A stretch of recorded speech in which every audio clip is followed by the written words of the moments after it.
दोस्तों, ये कहानी एक ऐसी औरत के बारे में है जो अपने पति के मरने के बाद अपने बच्चों को एक कमरे में कई सालों के लिए बंद कर देती है। फिर वो बच्चे वहां आपस में संबंध बना बैठते हैं और बच्चे उस नर्क से कैसे बाहर निकलते हैं वो हम आज की इस एक्सप्लेनेशन वीडियो में जानेंगे। मूवी का नाम है फ्लावर्स इन द एटिक, जो कि 2014 की मूवी है। मूवी की स्टार्टिंग में हमें क्रिस्टोफर, उसकी वाइफ कैरिन, उनके बच्चे क्रिस, कैथी और दो जुड़वा छोटे बच्चे दिखाए जाते हैं। सभी लोग बहुत खुश थे क्योंकि क्रिस्टोफर को उसकी जॉब में प्रमोशन मिल गया था और इसी खुशी में रात में एक पार्टी होती है। लेकिन पार्टी में क्रिस्टोफर नहीं आता, बल्कि उसकी जगह एक पुलिस वाला आता है और बताता है कि क्रिस्टोफर की एक कार एक्सीडेंट में मौत हो गई है। ये सुनकर सबको काफी दुख होता है और कैथी कैरन से पूछती है कि आपने आगे के बारे में क्या सोचा है। तो कैरन बोलती है कि एक ऐसी औरत जिसके 4 बच्चे हैं, उसके लिए जॉब करना काफी मुश्किल होगा, इसलिए हम तुम्हारे नाना के घर जाएंगे। तो बच्चे पूछते हैं कि आपने नाना के बारे में आज तक तो कभी नहीं बताया। तो कैरन बोलती है कि तुम्हारे डैड और मैंने भागकर शादी की थी, इसीलिए तुम्हारे नाना हमें पसंद नहीं करते हैं। वो काफी अमीर हैं, इसलिए हम वहाँ पर जाकर रह सकते हैं। उसके बाद कैरन बच्चों को लेकर वहाँ पहुँचती है। बच्चों को वो घर बिल्कुल भी पसंद नहीं आता क्योंकि वो बिल्कुल सुनसान और डरावना था। और वहाँ पर वो अपनी नानी ओलिविया को देखते हैं जो कि बहुत खड़ूस है। वो बोलती है कि मुझे यहाँ बिल्कुल भी शोर शराबा नहीं चाहिए और तुम सबको मेरे रूल्स मानने होंगे। अगर कोई मेरे रूल्स के खिलाफ जाता है तो मैं तुम सबको घर से बाहर निकाल दूंगी। वो बोलती है तुम्हारी माँ के जाने के बाद मैं तुम बच्चों को एक कमरे में लॉक कर दूंगी ताकि तुम बच्चे बाहर ना निकल सको, क्योंकि तुम्हारे नाना को पता नहीं चलना चाहिए कि तुम बच्चे यहाँ पे रह रहे हो, क्योंकि तुम्हारे नाना तुमसे और तुम्हारे डैड से नफरत करते हैं। तो जब तक वो जिंदा है तुम लोगों को यहीं पे छुप कर रहना होगा। तुम्हें 3 टाइम का खाना मिल जाएगा और कोई गड़बड़ मत करना।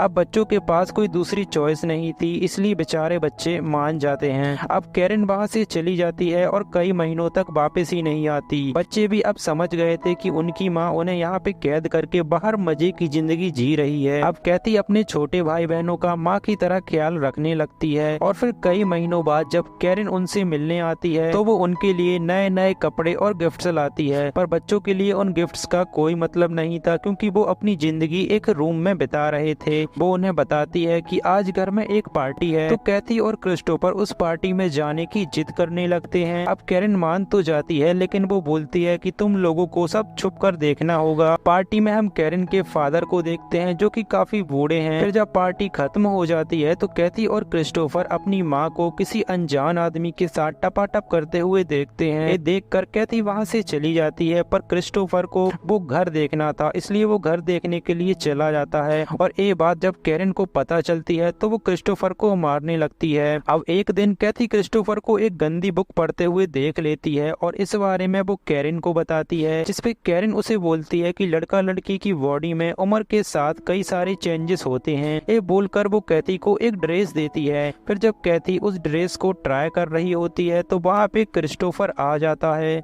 और कैथी को इस तरह देखकर उसके मन में कैथी के लिए फीलिंग्स आ जाती हैं। लेकिन तभी वहाँ पे उनकी नानी आ जाती है और उनको लगता है कि ये भाई बहन तो आपस में ही टपाटप करने में लगे हुए हैं, इसलिए सजा के तौर पे वो रात को कैथी के बालों में टार लगा देती है, जिससे ना चाहते हुए भी क्रिस्टोफर को कैथी के बाल काटने पड़ते हैं। पर इसी दौरान वो दोनों काफी क्लोज आ जाते हैं और उन दोनों के मन में एक दूसरे के लिए फीलिंग्स जागने लगती हैं। फिर 5-6 महीनों के बाद कैरन फिर से उनसे मिलने के लिए वापस आती है और बताती है कि उसने किसी और से शादी कर ली है और इतने टाइम वो हनीमून पर थी। ये सुनकर कैथी और क्रिस्टोफर काफी नाराज होते हैं। अगले दिन चालाकी से क्रिस्टोफर घर की चाबी का प्रिंट एक साबुन पर ले लेता है और ये लोग यहाँ से बहुत सारा पैसा चुराकर यहाँ से भागने का प्लान बनाते हैं। और इसके लिए ये लोग रोज घर में चोरी करना शुरू कर देते हैं। फिर एक दिन इनको चोरी करते वक्त एक बुक मिलती है जिसमें टपाटप करने की सारी पोजीशंस के बारे में लिखा होता है।